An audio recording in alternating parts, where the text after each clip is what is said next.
Baik, selamat pagi atau siang ataupun malam kepada yang terhormat dosen pengampu mata kuliah Hukum Perlindungan Perempuan dan Anak, yaitu Pak Axel Bryan. Perkenalkan, kami dari kelompok 26 IHMB akan mempresentasikan mengenai tugas UAS yang berjudul Dari Rekaman Pribadi ke Konsumsi Publik ketika Konten Pornografi Disalahgunakan. Next. Sebelumnya, anggota kelompok kami terdiri dari saya sendiri, yaitu Selen Alfiora, kemudian ada Henry Wan, Arif Rifadi, Mutiara Aprilia, dan juga Yeska Christian. Next. Nah, baik. Perkembangan teknologi saat ini sangatlah cepat sehingga memungkinkan masyarakat untuk mengakses informasi dari berbagai sumber secara instan. Nah, kemajuan ini membawa banyak manfaat, namun di satu sisi lainnya, dikarenakan adanya akses yang mudah dan luas terhadap internet, juga membuka peluang terhadap penyebaran konten yang bersinggungan dengan pornografi di dunia maya.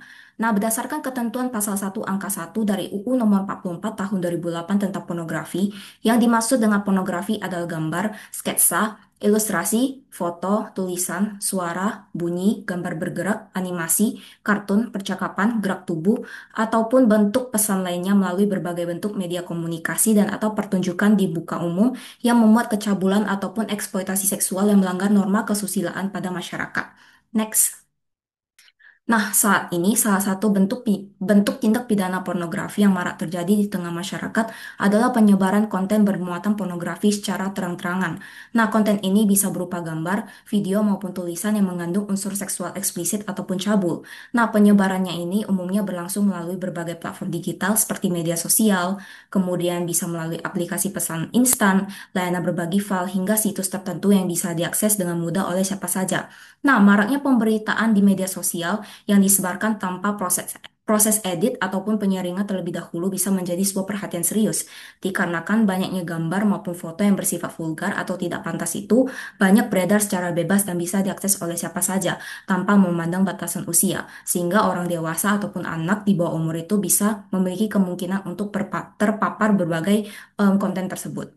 Nah, penyalahgunaan internet juga bisa menimbulkan dampak yang signifikan. Salah satunya itu munculnya bentuk kejahatan baru seperti penyebaran konten pornografi yang dilakukan melalui akun media sosial sebagai sarana distribusi konten. Next. Nah, sehubungan dengan hal tersebut, penyebaran konten pornografi melalui media sosial umumnya juga dikenal dengan istilah cyberporn atau cyberpornografi, yaitu pornografi yang ada dan juga disebarkan melalui media internet dengan mengunggah video porno, animasi bergerak, dan juga gambar erotis. Nah, cyberporn ini bisa diakses secara luas oleh pengguna internet dari berbagai usia, dan hal ini menjadi sebuah perhatian serius karena bisa merusak moral dan juga etika, bahkan korban yang terlibat ataupun terekspos juga bisa mengalami trauma psikologis, kehilangan rasa percaya diri, kemudian juga bisa mengalami gangguan emosional yang berkepanjangan. Next.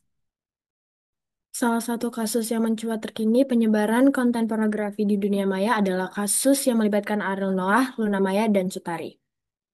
Kasus ini bermula dari dunia maya yang dikejutkan oleh beredarnya video porno dua selebritas papan atas di Indonesia, yaitu Ariel dan Luna Maya pada 4 Juni 2010.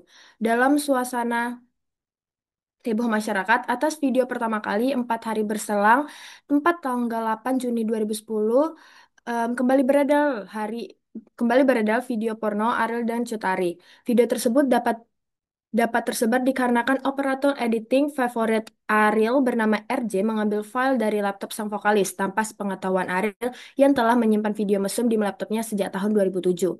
Nah, kala itu RJ mendapatkan kesempatan mengotak-atik laptop milik Ariel mengingat sebagai editor lagu-lagu Peter Pan. Nah, sebelumnya Ariel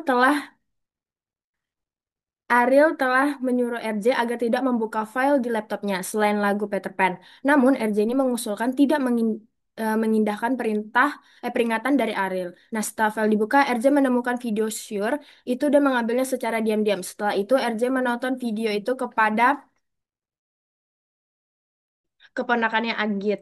Saat itu, RJ menyuruh Anggit untuk menonton, tetapi sang keponakan malah mengopi video Sure tersebut dari Anggi. Video itu berpindah tangan ke pria berinisial A, alias Andes, yang mengambil dari Anggit secara diam-diam tanpa sepengetahuannya. Bahkan, Andes juga meminjamkan flash disk berisi video itu pada temannya berinisial DP, RF, dan AE. Melihat video bagus, mereka mengopi video tersebut dan mengeditnya menjadi dua file. Terdapat 30 file, video berdurasi singkat, dan diedit menjadi satu kesatuan video utuh. Next. Eh, jadi Berdasarkan kasus tersebut, dapat kita ketahui bahwasannya relasi pelaku dan juga korban dalam suatu tindak pidana tidak dapat dipisahkan. Pada di sini korban juga mempunyai peran penting sehingga terjadi tindak pidana yang menimpa dan mendatangkan penderitaan bagi dirinya. Terjadi tindak pidana ini tidak semata-mata disebabkan oleh korban itu sendiri. Namun, bila dilihat pada kasus tersebut, maka derajat kesalahan korban karena kelalaiannya atau secara tidak sengaja memposisikan dirinya pada keadaan yang bahaya. Lebih lanjut, terdapat alasan yang cukup kuat untuk menyatakan bahwa kasus ini dapat dikategorikan sebagai bentuk kelalaian atau culpa, terutama karena adanya unsur ketidaksengajaan yang berujung pada tersebar videonya bermuatan pornografi pada publik. Dalam konteks tindak pidana pornografi, unsur kelalaian sangat ditekankan pada aspek pengamanan data atau juga konten yang sifatnya privat. Dan apabila video atau konten tersebut telah diamankan secara ketat dan juga disimpan dengan pengamanan teknologi yang memadai, maka tanggung jawab hukum akan lebih condong dialamatkan kepada pihak yang secara melawan hukum melakukan pembobolan atau penyebaran dokumen tersebut. Namun sebaliknya, apabila konten pornografi tersebut disimpan tanpa sistem pengamanan yang layak atau bahkan dibiarkan dalam keadaan yang mudah diakses oleh pihak lain, maka unsur kelalaian dapat dikatakan ada dan tanggung jawab hukum dapat dibebankan kepada pemilik konten. Dalam hal ini adalah Ariel yang secara hukum dianggap lalai karena gagal mencegah tersebarnya konten tersebut. Next. Baik, selanjutnya itu ada dasar hukum yang digunakan dalam perkara yang menimpa Ariel Noah. Di sini kami ada menyematkan ada 4 poin pasal yang berkaitan berdasarkan kasus yang sudah terjadi. Poin yang pertama itu ada pasal 4 ayat 1 Undang-Undang Nomor 44 Tahun 2008 tentang pornografi yang berbunyi setiap orang dilarang memproduksi, membuat, memperbanyak, menggandakan, menyebarluaskan, menyiarkan, mengimpor, mengekspor, menawarkan, memperjualbelikan, menyewakan, atau menyediakan pornografi. Pasal ini berkaitan dengan ketentuan pidana di mana pidana penjara paling singkat 6 bulan dan paling lama yaitu adalah 12 tahun dan atau pidana denda 250 juta dan yang paling banyak itu bisa sampai 6 miliar. Poin kedua yaitu ada pasal 27 ayat 1 Undang-Undang 11 tahun 2008 tentang informasi dan transaksi elektronik yang berbunyi setiap orang dengan sengaja dan tanpa hak menyiarkan, mempertunjukkan, mendistribusikan, mentransmisikan, dan atau membuat dapat diaksesnya informasi elektronik dan atau dokumen elektronik yang memiliki muatan yang melanggar kesusilaan untuk diketahui oleh umum. Yaitu, selanjutnya ada poin yang ketiga, pasal 45 ayat 1 Undang-Undang 2022 tentang TPKS yang berbunyi setiap orang yang dengan sengaja tanpa hak mendistribusikan, mentransmisikan, dan atau membuat dapat diaksesnya informasi elektronik dan atau dokumen elektronik yang bermuatan pelanggaran kesusilaan sebagaimana dimaksud dengan di dalam pasal 14 huruf C dipidana dengan pidana penjara paling lama 6 tahun dan atau pidana denda paling banyak 2 miliar rupiah. Selanjutnya itu ada poin keempat, ada pasal 14 huruf C Undang-Undang 12 tahun 2022 tentang TPKS yang berbunyi setiap orang dilarang membuat dapat diaksesnya konten kekerasan seksual melalui media elektronik. Next. Selanjutnya ini hasil analisis kami terhadap dasar hukum yang digunakan. Di sini kami ada menyematkan 3 poin. Poin yang pertama itu sesuai dengan ketentuan pasal 4 ayat 1 Undang-Undang 44 tahun 2008 tentang pornografi, di mana seseorang dapat dikenakan sanksi pidana apabila memproduksi, membuat, memperbanyak, menggandakan, menyebarluaskan, mengimpor, menawarkan, memperjualbelikan, menyewakan konten asusila di mana berdasarkan ketentuan pasal ini ada beberapa elemen yang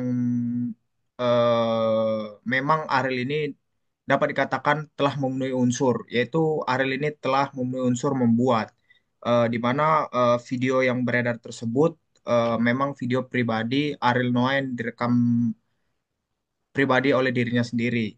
Selanjutnya itu ada eh, Poin yang kedua, berdasarkan ketentuan pasal 27 ayat 1 Undang-Undang Nomor 1 Tahun 2024 tentang perubahan kedua atas Undang-Undang 11 Tahun 2008 tentang informasi dan transaksi elektronik dapat digunakan untuk menjerat para pelaku penyebar video secara digital. Nah, berdasarkan kasus ini, RJ secara sah, dia ini sadar telah mengambil lalu dia menyebarkan, kemudian dia ini menyebarkan video tersebut tanpa seizin dan tanpa sepengetahuan Ariel Noah, sehingga video tersebut dapat diakses oleh publik melalui media elektronik. Poin ketiga, menurut ketentuan Undang-Undang Pasal 45 Ayat 1, Undang-Undang 12 Tahun 2022 tentang TPKS, Junto Pasal 44 huruf C Undang-Undang TPKS, di mana apabila diterapkan saat ini, RJ memang dapat dimintai pertanggungjawaban hukum karena telah memenuhi unsur dengan sengaja dan tanpa hak mendistribusikan, mentransmisikan, dan atau membuat dapat diaksesnya informasi elektronik dan atau dokumen elektronik yang berbuatan pelanggaran kesusilaan. Sebab tindakan yang dilakukan oleh RJ ini memperoleh video tersebut tanpa sepengetahuan Ariel dan RJ membuat video tersebut dapat diakses oleh publik tanpa seizin dan tanpa sepengetahuan oleh Ariel. Next. Oke, baik. Jadi di sini saya akan menjelaskan tentang sanksi pidananya. Jadi berdasarkan hal ini, maka Ariel dapat kurungan penjara selama 3 tahun dan 6 bulan dan denda sebesar 250 juta karena sudah memenuhi unsur kelalaian dan dalam menjaga video asusila yang bersifat pribadi. Sementara itu, RJ divonis hukuman 2 tahun penjara dan denda 250 juta, subsidi potong tahanan karena terbukti bersalah melakukan tindak pidana dalam hal memberikan kesempatan terjadinya penyebaran pornografi dengan berperan sebagai penyebar video musuh Ariel, Luna Maya, dan Cutari. Boleh next. Jadi kesimpulannya adalah kasus video pornografi tersebut menjadi salah satu contoh penting dalam melihat bagaimana sistem pelindungan terhadap perempuan, terutama dalam ranah digital, masih belum optimal. Dalam video tersebut, Ariel terlihat melakukan hubungan intim dengan 2 artis secara terpisah. Video itu kemudian tersebar dan proses penyidikan menunjukkan bahwa Ariel adalah pembuat sekaligus pemilik video tersebut. Meski ia tak terbukti sebagai pihak yang menyebarkan, pengadilan pun memutuskan bahwa Ariel tetap bersalah karena menyimpan dan tidak mengamankan video yang mengandung pornografi, sehingga dijatuhkan pidana selama 3,5 tahun dan denda. Sedangkan penyebar video yang berinisial RJ dinyatakan bersalah karena telah menyebarkan konten asusila dan divonis 2 tahun penjara serta denda ratusan juta rupiah. Sementara itu, Luna Maya dan Cutari juga menjadi objek dalam rekaman video tersebut. Jadi tidak dikenan tidak dikenakan penjara karena mereka adalah korban rekaman video pribadi tersebut yang disebarluaskan yang tanpa sepengetahuan mereka. Meski video tersebut merupakan rekaman pribadi yang tersebar tanpa persetujuan para pihak, dalam dampak sosial dan psikologis justru lebih berat dirasakan oleh 2 perempuan. Kemudian mereka mengalami tekanan publik yang begitu besar, harus menarik diri dari dunia hiburan dalam waktu yang cukup lama. Hiatus, mereka tidak hanya mencerminkan jeda karir, tapi juga menunjukkan beban mental akibat stigma dan sorotan negatif masyarakat yang cenderung menempatkan perempuan sebagai tolak ukur moralitas. Kasus ini memunculkan banyak perdebatan dan menjadi refleksi atas pentingnya perlindungan terhadap privasi individu, apalagi di era digital yang memungkinkan penyebaran informasi begitu cepat. Selain itu, kasus ini juga membuka diskusi publik mengenai batasan moral, etika media, dan serta urgensi perlindungan hukum terhadap korban penyebaran konten seksual non-konsensual. Jadi pemerintah dan aparat hukum seharusnya didorong untuk memperkuat regulasi mengenai kejahatan cyber dan pornografi, sekaligus memperhatikan aspek keadilan dan perlindungan terhadap hak privasi individu, terutama bagi korban perempuan. Berikut merupakan sumber referensi yang kami gunakan untuk menganalisis dan menyusun penjelasan mengenai kasus Ariel Noah, Luna Maya, dan Cutari. Baik, terima kasih atas waktunya, Pak. Inilah akhir dari presentasi kami.